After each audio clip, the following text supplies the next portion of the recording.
Here's a first look at the Specialized Chamonix helmet. This is the MIPS helmet, and the size I received is a small medium. It's claimed to be 310 grams without a visor, and for head sizes between 52 to 56 centimeters. On the back of the box is the helmet sizing chart, and for baseball hat size I do wear a size 7, which puts me right in the middle of the small medium and the medium large helmet. Nothing too special about the sides of the box. Again, there's a front and the sides, and we just took a look at the back of the box. On the bottom of the box there's just some safety information, I believe. Now this helmet just slides right on outside the box, and there's a little rubber tab holding it in place, and also next to the helmet is an owner's manual. Now it does come with a visor, and let's take a close look at this retention system and the MIPS here. So let's look at the back. In the back there's adjustments to tighten it or just loosen it. And again, we hit from the other angle, we could see how much you could tighten it. That's about it. Or you could loosen it quite a bit. Appears to be a standard buckle here. Some reflective strips next to the anchoring system and along the straps.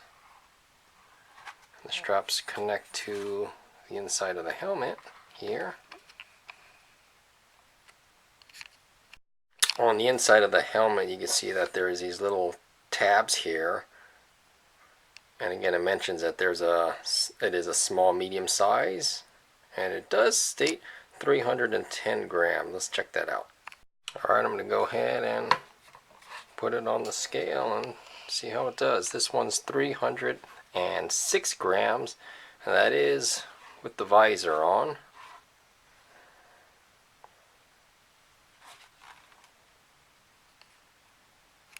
Now you can see these knobs here. I'm trying to look at how this whole helmet,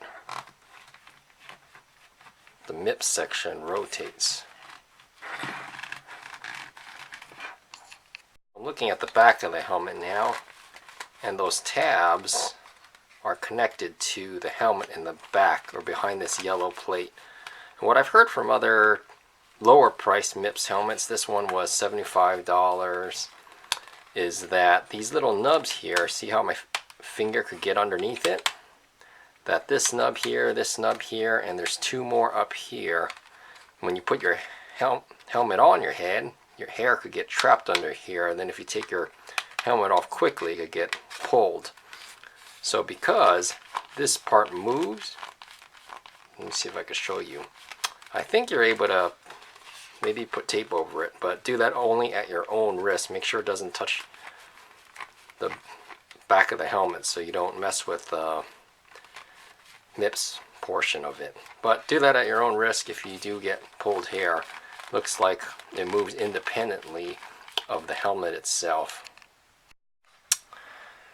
Well, I just tried it on, and unfortunately this helmet does not fit. This is listed as a small medium, and it is listed to go up to heads of 56 centimeters. I measured my head around a little above my eyebrows, around the upper portion of my head, at 55 centimeters, so it should fit. But unfortunately, right here on the sides, it's too tight. It's real narrow here. So this helmet does fit more like a small than a medium. So I'm going to see if I can measure the narrow part here, maybe from the insides of the pads, right here, and see what I get. And it looks to be about maybe 15 and a quarter centimeters across, or if you go by inches, right about 6 inches, a little under 6 inches. And then if you look close, you could almost see how this part cuts in here. So I put the helmet on again, and this part back here is pushing up against my head, and I can't get this portion over my head, and it's kind of disappointing. But you could see from this curvature, instead of continuing straight around, it cuts inward, and same with this side. You look at the curvature, it cuts in. So let's take a look right here on this section. And that section, again, maybe 14 3/4 centimeters across. I'll compare this to a gyro or gyro helmet and a Bontrager one right now. Next to the Specialized helmets, this gyro phase helmet. It already looks just a little bit bigger. This one does not have MIPS, and it's the one that I was replacing. And look, already across, you could see that's about 16 centimeters, or maybe even 16 1/4 or 16 1/2 right here. And in the back, let's see a little further back, about here where it was rubbing my head, I couldn't put it on, it comes up to 16 1/2. And if I take a look here, that I'm not doing any camera tricks, I'll go ahead and put it in here that it does show that it's a medium, and it goes supposedly from 55 to 59 centimeters. So I have an Air Attack. This is an older one, a non-MIPS version. I'm not sure if they still make these anymore, but this also is a medium helmet, and probably won't stay still too well. This one also, measured across in the middle, is about 16 1/2, and a little further back it's also about 16.25. So measure your helmets before you purchase the Specialized small medium to make sure that you have about 16 1/2. If you need 16 1/2, this one will pinch you and you're not going to be able to fit. As you can see, these mediums are a little larger, wider than the small medium of the Specialized. The Specialized does come in two sizes, small medium and medium large. And it looks like, because you could put your fingers through here, you'd be able to mount a light. And the reason I didn't get another helmet with the wave cell is because with the Bontrager technology, it's hard to put straps through. I don't know if you can. You probably need something magnetic or Velcro or something modified in order to use it mountain biking at nighttime. My go-to road helmet these days is the Bontrager Ballista MIPS, and I'm not going to get into too much detail here. I just want to go ahead and measure it to see how that compares to the small medium Specialized helmet. So in the medium, at this point, it's about 16 1/4, and then going back a little further, it's still about, I'd say it's still about 16 centimeters across here.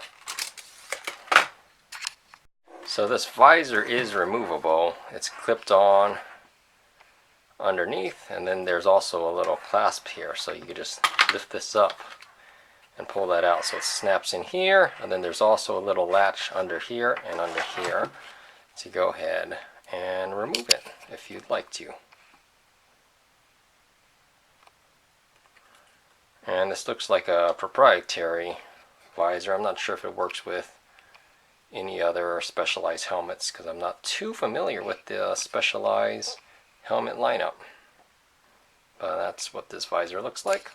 Now, I've heard that the strap might come loose after some riding, but it looks like I'm giving it pretty good pulls here and the strap's not coming loose. So initial impression is the strap's pretty good, and it just snaps on pretty easy like any other strap.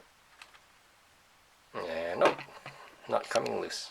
Also to note, this Specialized helmet is upgradable. I believe there's a Bluetooth device that hooks onto your helmet, and if you crash and you have Bluetooth on and cell service, it can notify an emergency contact. And then it also gives you the option of canceling the emergency in case you accidentally drop your helmet or something else happens and it gets activated. Well, that's about it. I can look at the instructions. Other than the owner's manual here, And the box, along with this helmet, that's the contents of it.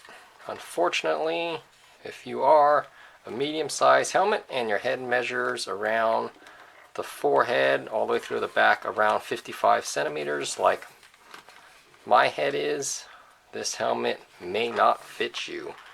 It might be a little too narrow at this area and press upon your head. Also, if you use this during the winter, you probably also want to size up if you wear a cap or something else underneath to keep your ears warm, or like a skull cap underneath in the summertime to keep the sweat off your face. Well, that's about it for this helmet, for this video. Thanks for watching. Feel free to subscribe if you'd like to. Thanks.